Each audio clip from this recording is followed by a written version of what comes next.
सकते थे। भाई तुम सत्ता में क्यों रहोगे फिर 60 साल के बाद। तो दोस्तों कैसे हैं। तो हम फिर से आ चुके हैं।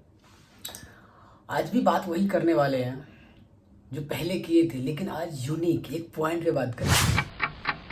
आपको पता होना चाहिए कि इंडिया में एक छोटा सा राज्य हो या बड़ा सा राज्य हो, आपको पता होना चाहिए कि हम बिहारियों से पूरा दुनिया है। हम लोग ना तो इंडिया से ना पूरा दुनिया से, क्योंकि हम लोग पे निर्भर करता था पूरा दुनिया। आपको पता है ना, विश्व का सबसे पुरानी यूनिवर्सिटी जो है वो नालंदा विश्वविद्यालय है। वहाँ से लोग ज्ञान प्राप्त करते थे। हम बिहारियों से लोग ज्ञान प्राप्त करते थे। अब सोचिए कि उस टाइम क्या रहा होगा। हमसे दुनिया है सर, दूसरे से हम नहीं हैं। हम दूसरे पे निर्भर नहीं करते हैं। तो सर वैसा चीज़ बनाइए ना। हमारे जो नेता है, हमारे नेता हमारे लिए कुछ नहीं करेंगे सर, हमको करना है। हम उस नेता को ही चेंज कर देते हैं ना। जो नेता हमारे लिए कुछ नहीं कर सकते हैं। मान लीजिए सरकारी नौकरी लेता है तो उसका एक एक्सपायरी डेट होता है कि 60 साल के बाद ये सरकारी नौकरी नहीं कर सकते। तो भाई तुम सत्ता में क्यों रहोगे फिर 60 साल के बाद। तुम भी चेंज हो जाओ। तुम्हारा भी हक नहीं बनता है कि तुम 60 साल के हो जाओ, 75 साल के हो जाओ, तुम सत्ता में रहो। तुम्हारा भी हक नहीं बनता है। एक टाइम होना चाहिए, एक लिमिट होना चाहिए।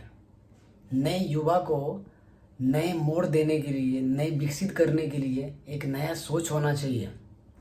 जाति धर्म मजहब के नाम पे लूटना बंद करो। क्योंकि हमने देखा है, हमने गरीबी सहा है, हमने दूसरे राज्य में जाके ठोकरी खाया है। तो हम ही सवाल करेंगे, हम सब बिहारी सवाल करेंगे कि भाई हमारे राज्य में विकसित क्यों नहीं हो रहा है, प्रोग्रेस क्यों नहीं हो रहा है। न तो शिक्षा पे, न तो कोई भी चीज़ पे हो रहा है।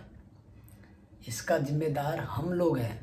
तो हम लोग चाहेंगे कि ये चीज़ को ख़त्म करें और जल्द से जल्द ख़त्म करें, ठीक है। क्योंकि बिहार का जो अभी समय है ना, बहुत बेकार जा रहा है। लोग हंसता है हम पे सर। तो ठीक कौन करेगा, हम करेंगे ठीक। वो काल लाना पड़ेगा।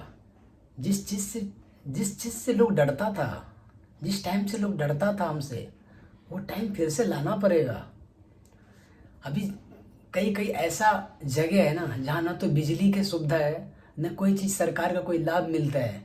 मान लीजिए मेरा जहाँ घर है ना, उस जगह की बातें करें ना, तो मैं आपको जब गांव जाऊंगा ना, तो हम वहाँ की जनता से आपको मिलाएंगे और वहाँ की जनता से आपको हम दिखाएंगे कि विकसित क्या हुआ है। ना कोई पुल की सुविधा है, ना रोड है, ना बिजली है। वो लोग कैसे निर्वाह करते हैं अपना, और बोलते हो कि हम बिहारी बहुत आगे आ चुके हैं। भाई आगे थे, आगे आ नहीं गए हैं। अभी हम लोग बहुत पीछे हैं। हम किसान भाई का ना तो कोई मोल है, ना कोई इज्जत है, ना कोई सम्मान देता है। अरे भाई क्या है, हम लोग को खुद करना है। जो करना है हम लोग को खुद करना है। तो पलट दीजिए अब की बार, नई सरकार बनाइए नई सोच के साथ, और जाति धर्म मजहब को ख़त्म कीजिए और सब बिहारी एकजुट होके एक नया इतिहास रचने की तैयारी कीजिए। चलिए, जय बिहार।